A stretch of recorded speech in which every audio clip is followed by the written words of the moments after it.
Capítulo 4, Filipenses, capítulo 4, vamos lá. Versículo 13, que diz: tudo posso naquele que me fortalece. Tem sido usado de forma correta, mas errada. Como assim, pastor? Porque quando as pessoas dizem eu tudo posso naquele que me fortalece, está dizendo eu posso conquistar, eu posso crescer, eu posso isso, eu posso aquilo. E o apóstolo Paulo não está querendo dizer isso no versículo. É sobre isso que eu quero falar com você. Então, versículo de número 8 no versículo de número 10 seguinte, diz assim a palavra do Senhor. Nós estamos em Filipenses, capítulo de número 4.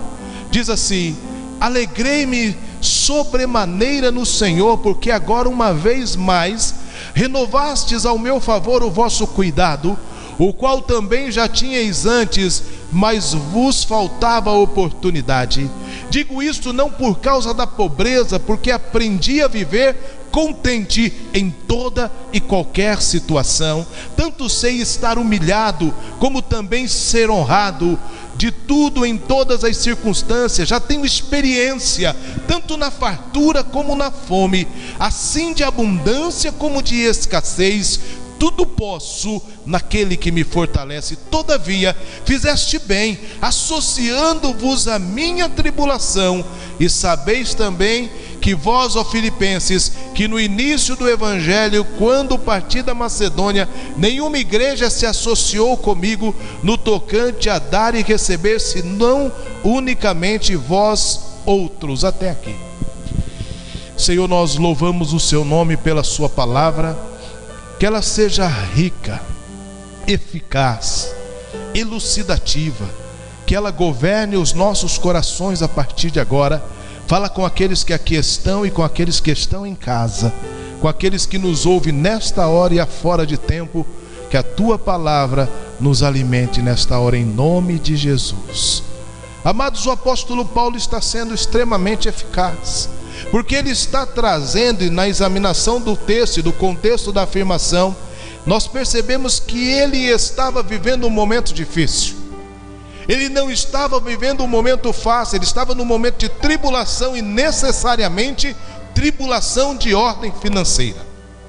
Mas quando nós dizemos tribulação ou alguma outra área, nós podemos dizer que algumas áreas das nossas vidas podem entrar em desconforto, pode entrar em um momento de a roda gigante, pode ser aquela hora que ela está na parte de baixo, não na parte de cima. Eu não sei se te avisaram, e quando você nasceu não tiveram como te avisar, mas se não te avisaram no Evangelho, eu te aviso agora. A vida mesmo com o Evangelho não é um conto de fadas. Aquele Evangelho é só vitória, é só alegria, é só isso, aquilo. Esse Evangelho é mentiroso, irmãos. Me desculpe, ele é mentiroso, porque a nossa vida tem tribulação, tem angústia, tem escassez, tem necessidade, tem doença, tem momentos em que nós vamos passar pela prova. E aí nós precisamos parafrasear o irmão Lázaro, vamos passando pela prova dando glória a Deus, porque diz a Bíblia que Ele nos deu uma paz que excede a todo o entendimento humano. Esta é a diferença. Nós temos uma paz que excede ao pensamento humano, e Jesus disse: eu não dou ao mundo como vou lá dou, porque o mundo não sabe, não pode receber. Mas nós, nascidos de novo, nós que temos o Akadosh, o Espírito Santo em nós, temos essa paz que excede o entendimento, que mesmo a despeito de angústias, tribulações, dificuldades, problemas que são colocadas às nossas vidas diariamente, nós podemos declarar que nós estamos em paz. E então a frase que o apóstolo Paulo está usando é isso. Ele estava num momento difícil, ele estava num momento complicado, e neste momento complicado ele recebeu uma oferta, uma dádiva, ele recebeu uma associação da igreja que estava através dos filipenses. E quando ele recebe, ele dá essa resposta dizendo: olha, eu estou feliz por receber esse donativo. Eu estou feliz porque vocês se associaram a mim. Eu estou feliz porque vocês supriram este momento. E eu quero te dizer, ó igreja em Filipenses, que vocês são uma bênção. Mas eu quero dizer para vocês que eu aprendi a estar contente. O contentamento não nasce da noite para o dia. O contentamento é aprendizado. Ele está dizendo: eu aprendi nas minhas tribulações, eu aprendi nas minhas angústias, eu aprendi na minha escassez, na minha pobreza, eu aprendi a viver contente. E quem está falando, irmãos, é o apóstolo Paulo.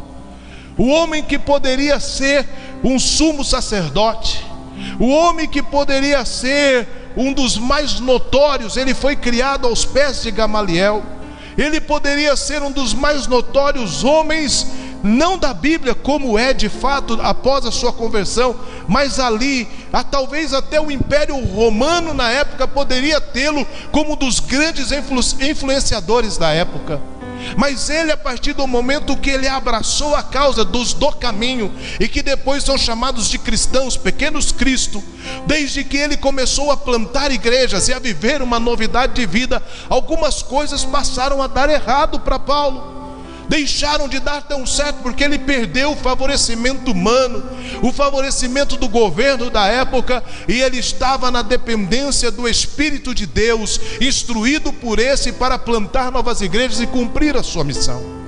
Você e eu, quando nós aceitamos Jesus como único e suficiente Salvador, você e eu, quando nós decidimos caminhar em uma nova rota, em uma rota de fazer o que é certo, mesmo quando todo mundo está fazendo o que é errado, uma rota de vencer os desafios do pecado, uma rota de vencer os desafios da solicitude da vida, nós vamos sofrer muitas coisas, perseguições. Às vezes nós vamos ter que recuar no nosso padrão de vida.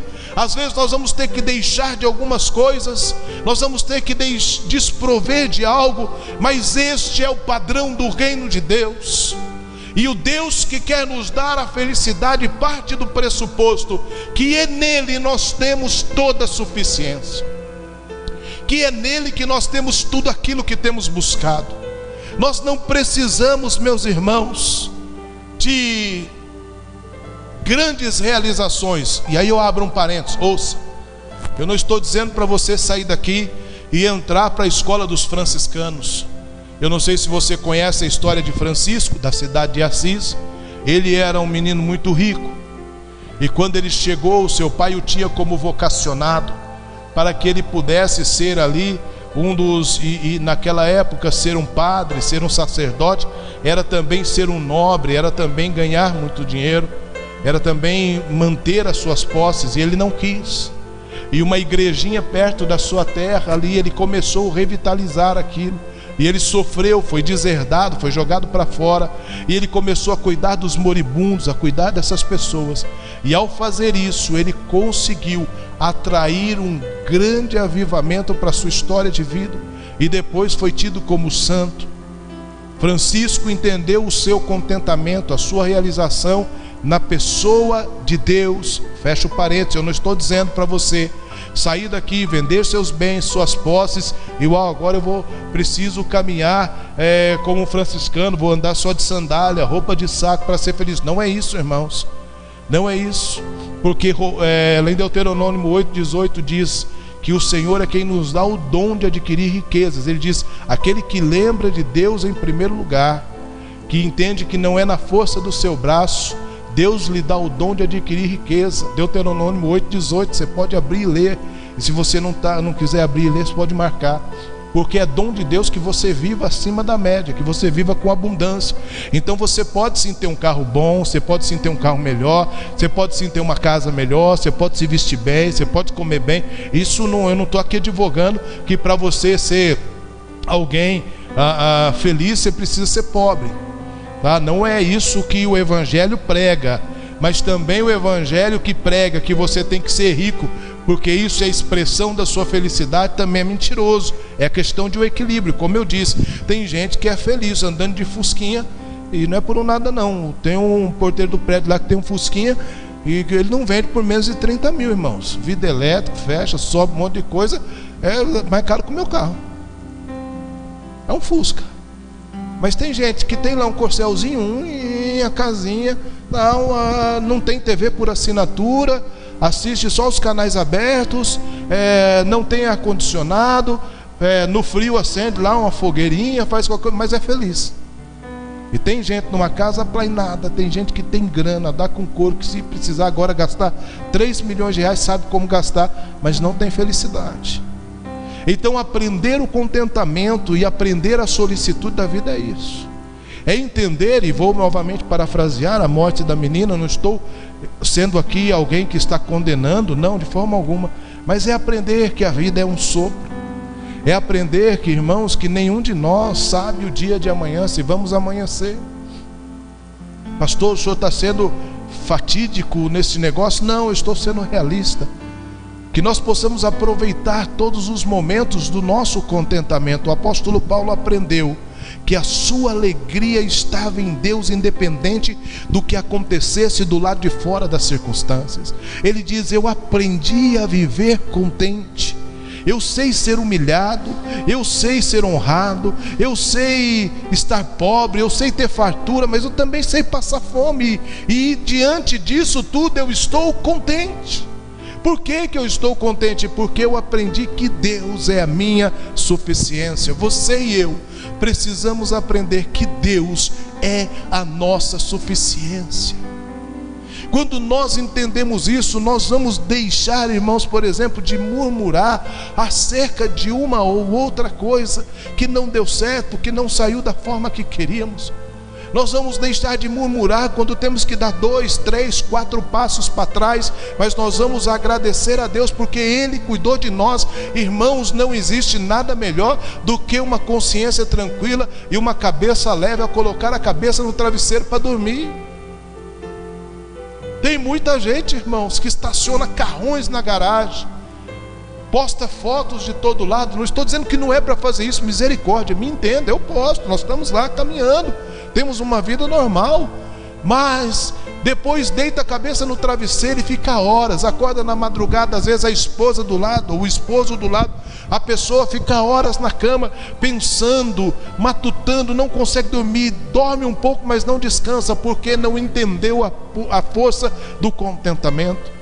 Quando o apóstolo Paulo disse: eu posso todas as coisas naquele que me fortalece, ele está dizendo: eu posso, porque eu não estou apegado à minha posição, que poderia ser extremamente alta, eu não estou apegado à minha condição financeira, eu não estou apegado a isso, aquilo, eu estou feliz em Deus, porque Deus me é suficiente para suprir todas as minhas necessidades. A Bíblia diz: alegre-se do Senhor, e Ele satisfará os desejos do seu coração. Jeová Jireh, o Deus da provisão, não é o Deus do esbanjamento. Este evangelho de esbanjamento, irmãos, ele vem contra a palavra de Deus. E a maioria das pessoas que pregam este evangelho são lobos no altar, que usam a pele e a lã das suas ovelhas para o seu bel prazer. Eu não estou advogando que pastor também, aí eu vou defender minha classe, desculpe, que pastor também, não, agora pastor, então só pode ganhar pouquinho e sua família pode passar necessidade. Aquele evangelho que vinha, que o pastor espiritual é aquele que tinha o paletó rasgado, acabou, irmão, misericórdia. Jesus dos crentes, salva nós. Porque houve um tempo que era: aqui que é vitória, vai chorando, geme e chora, que a humildade estava acoplada à falta, à escassez. Isso tem nada a ver. Eu conheço gente, irmãos, que tem muita grana, mas que são humildes, extremamente humildes. Mas eu conheço um monte de gente que, desculpe a falar, não tem onde cair morto, mas o nariz de cheiracéu, você fala: nossa. E eu sei que você conhece gente assim. E o objetivo de Deus é que nós vivamos uma vida de equilíbrio, acima da média e felizes.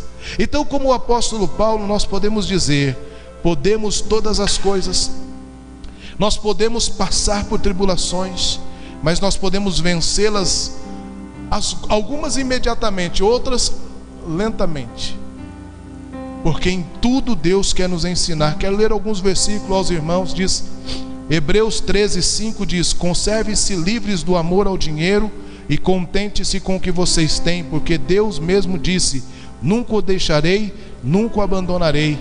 O contentamento aqui em Hebreus 13:5 está dizendo: está na presença de Deus.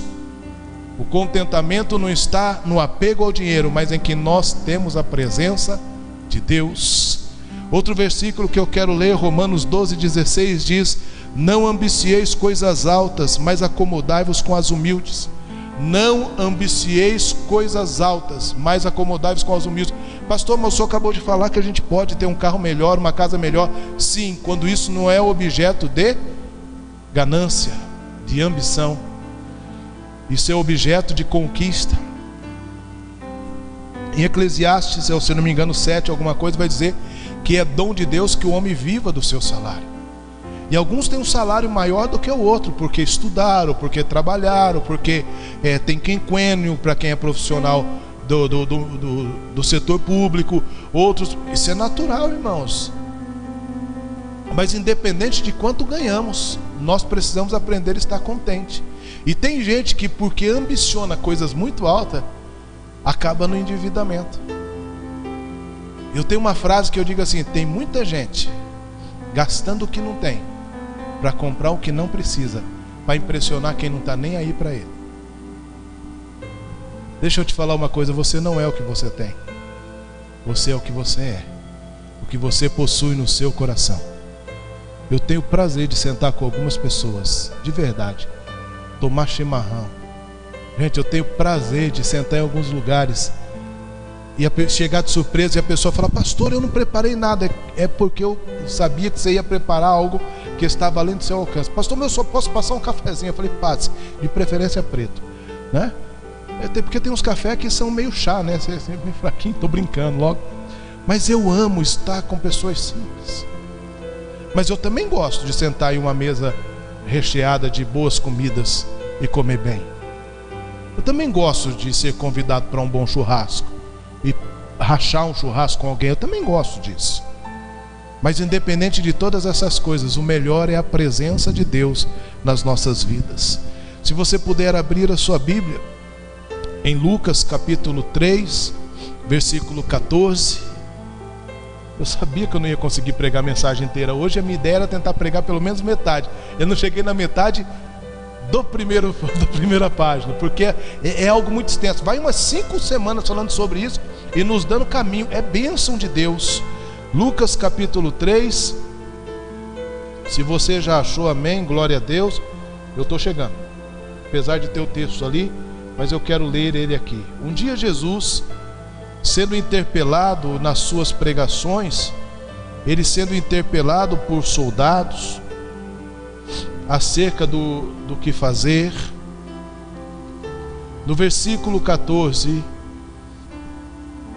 diz assim: também os soldados lhe perguntaram: e nós que faremos? E ele lhe disse: a ninguém maltrateis, mas não deis denúncia falsa, e contentai-vos com o vosso soldo. Eu não sei, eu acredito que todos aqui sabem que o nome soldado, e aí eu estou diante de um tenente, e eu não posso cometer uma gafe de falar algo errado, e agora eu já comecei, vou ter que terminar correndo o risco de, glória a Deus, aleluia, né, correndo o risco de ser convidado para uma janta, um churrasco na casa dele, para ele me explicar que não é o que eu estou falando, e aí de repente eu erro até de propósito, né?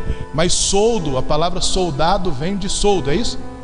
Devido à questão do pagamento que era dado às pessoas que trabalhavam assim, que eram glória a Deus, mas o jantar ainda fica de pé, né? Então assim, os soldados estão perguntando, Jesus está, João está, aliás é João quem está pregando, e eu falei Jesus aqui algumas vezes antes, perdão pela correção, é João Batista quem está pregando. E os soldados, ele prega o arrependimento, e os soldados chegam para ele: o que a gente vai fazer? Ele diz: olha, vocês não vão defraudar ninguém, vocês não vão mais maltratar ninguém, não vão mais trazer denúncia falsa a ninguém, mas esteja contente com o seu salário. Porque o soldado romano, se ele denunciasse alguém, se ele visse alguma conspiração, ou até colocasse uma denúncia falsa, ele aumentava o seu ganho. E o que João está dizendo? Ó, fique contente com o que você está ganhando, sem precisar fazer nada fora do normal para poder ganhar mais. Então nós precisamos entender que contentar-se com o salário era a base do caráter daqueles soldados romanos. Eles necessitavam somente disso Precisamos permitir que Deus reformule os nossos valores. Temos que ter limite em nossos anseios. Quando queremos alcançar demais e não podemos, é porque nós já entramos no território da ganância. E aí, meus irmãos, a ganância, me perdoe, eu não estou aqui criticando, tecendo crítica a ninguém, mas eu conheço pessoas e vejo pessoas que perdem o equilíbrio de ordem financeira porque entram na vibe da ganância. O que é a ganância? A ganância é você ir num lugar e poder comprar uma calça de R$50, mas porque tem lá uma promoção e a sua amiga ou seu amigo ou fulano ou ciclano tem isso, tem aquela marca ou aquilo, você compra 3 calças de R$100, mas você consegue parcelar praticamente a perder de vista nos cartões, e aí a conta um dia vai chegar, a fatura vai chegar e você vai ter que pagar. Estar em ganância, por exemplo, é você ir numa garagem de carro e ter lá um carro dentro da sua prestação, que você pode pagar dentro do seu salário, do seu equilíbrio financeiro, mas você comprar um carro para pagar o dobro só para querer andar num carro melhor. Essa é a ganância. São exemplos que eu estou lhe dando. Não estou dizendo que você não possa comprar um carro melhor, que você não possa comprar roupas melhores. Por favor, sei que você está me entendendo. Mas é a gente perder o controle de algumas coisas. E quando a gente olhar para o final do mês, a gente ficar igual aquelas tirinhas que tem: vou ter que vender minha tia, vou ter que vender não sei quem para pagar as contas no final do mês. E é bem assim, irmãos, a gente conhece pessoas assim. Por que isso acontece? Porque as pessoas não aprenderam a viver contentes. Nós precisamos estar contentes com o que Deus tem nos dado. Foi cantado aqui hoje: eu te agradeço por tudo o que tens feito.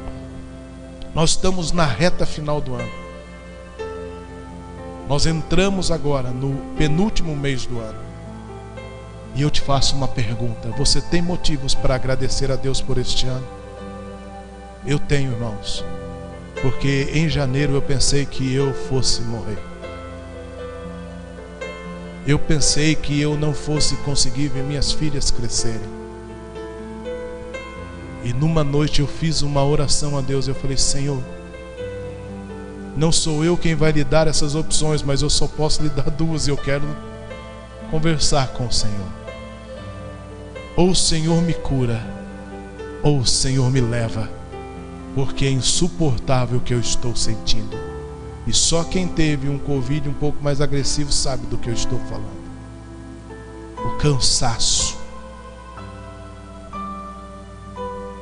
a falta de condições de fazer qualquer coisa, terrível. A Rejane do lado, perna quebrada em 3 lugares, e eu não conseguia empurrá-la na cadeira de roda para dar banho nela. Falei: Deus, eu não posso continuar assim. Ele nem me levou e nem me curou para outro dia, mas Ele me deu forças para superar todos os outros dias, até que do dia 5 de janeiro para frente nós começamos a sentir uma melhora fantástica. Sequelas até hoje. Tem dia que é um negócio doido, irmãos. Então eu tenho motivos para glorificar a Deus. Minha esposa, dia 28, estivemos aqui com o pastor Rodrigues. Ela ruim, foi o dia que nós mudamos. Ela chegou em casa, não conseguia andar, se arrastando, foi para a cama. E eu lá no apartamento com aquele monte de caixa, chorei igual criança, dizendo: Deus, Deus, Deus, porque é terrível, irmãos, é terrível. E aí depois disso nós podemos respirar. E hoje nós podemos dizer: obrigado, Senhor, porque até aqui o Senhor tem nos ajudado. O contentamento, irmãos, não inunda nosso coração da noite para o dia. Ele é alcançado quando nós entendemos que a vida consiste em valorizarmos aquilo que realmente é para nós. 1 Coríntios 1, 5, 7 diz: porque em tudo fostes enriquecidos, nele, em toda palavra e em todo conhecimento, de maneira que nenhum dom vos falta, enquanto aguardais a manifestação do nosso Senhor Jesus Cristo. Nós já fomos enriquecidos em tudo e nada nos tem faltado. Por isso nós podemos erguer os nossos lábios e agradecer ao Senhor por tudo que Ele tem nos feito. Eu quero encerrar aqui para a semana que vem. Na verdade, consegui até metade, mas se eu for ministrar o restante, eu vou passar muito do horário e eu não quero, porque eu quero que você realmente entenda que a vida é muito mais do que a vida que a gente vê aí fora. Meus irmãos, casamentos acabam, amizades acabam, relacionamentos acabam de todas as formas, porque nós não aprendemos a estar contentes. Eu quero também já caminhar para encerrar. O tempo está dando os trovões aí diferente e não quero me prolongar, até para que nós possamos voltar para casa com muita segurança. Mas eu quero terminar lendo um texto que vai, a semana que vem, falar conosco sobre isso. Se você puder abrir a sua Bíblia em 1 Timóteo capítulo 6, versículo 10. E eu sei que você tem esse texto decor na sua mente, você já falou isso para muita gente e até mesmo para você.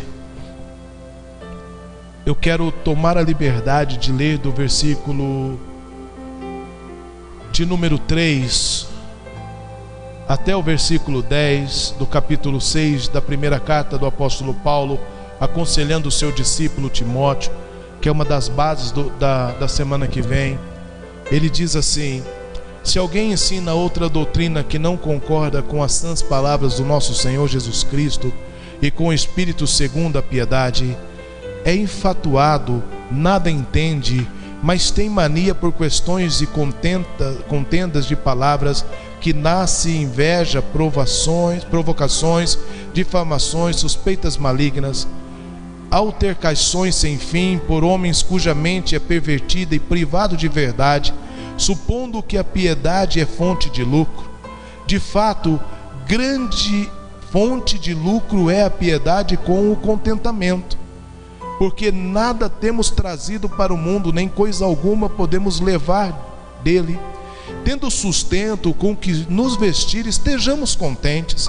Ora, os que querem ficar ricos caem em tentação, em cilada e em muitas concupiscências insensatas e perniciosas, as quais afogam os homens na ruína e perdição, porque o amor ao dinheiro é a raiz de todos os males, e alguns nesta cobiça se desviaram da fé e a si mesmo se atormentaram com muitas dores.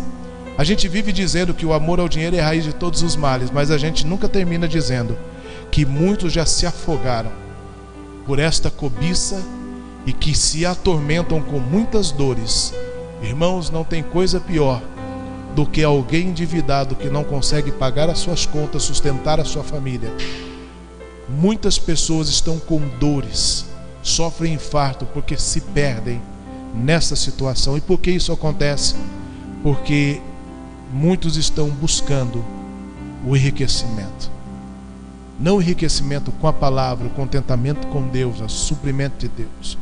O apóstolo Paulo nos diz que ele aprendeu a viver contente em todas as suas estações. Que nós esta noite possamos sair daqui contentes com tudo aquilo que Deus tem nos dado. Eu não sei a qualidade do seu carro, não conheço e não sei detalhar a qualidade da sua casa e dos seus móveis, não sei e não quero detalhar a sua conta bancária, mas eu sei que todos os domingos, quintas-feiras e todas as vezes que nós nos encontramos, eu posso lhe ver com um sorriso no rosto, independente de qualquer coisa. Então, meus irmãos, que isto seja o norte das nossas vidas para 2022, para este mundo pós-pandemia. Que nós possamos aprender a viver contente apesar de toda circunstância. Eu sei que muitos de nós gostaríamos de estar melhor. Eu gostaria de estar melhor enquanto pastor, enquanto pai de família, enquanto professor, enquanto qualquer área. Eu gostaria de estar melhor. Eu gostaria de ter terminado meu mestrado mais cedo. Eu gostaria de tantas coisas na minha vida. Eu sei que você também gostaria de estar melhor em algumas áreas, mas até aqui o Senhor nos sustentou e tem nos ajudado. Até aqui Ele nos sustentou, até aqui Ele tem cuidado de nós. Então nós precisamos parar de provar a Deus com algumas coisas que nós achamos que temos direito. Sim, nós temos, mas eu garanto que algumas coisas chegarão até nós quando nós entendemos o contentamento daquilo que Ele já nos deu. Vamos ficar em pé e vamos agradecer a Deus por tudo que Ele tem nos dado.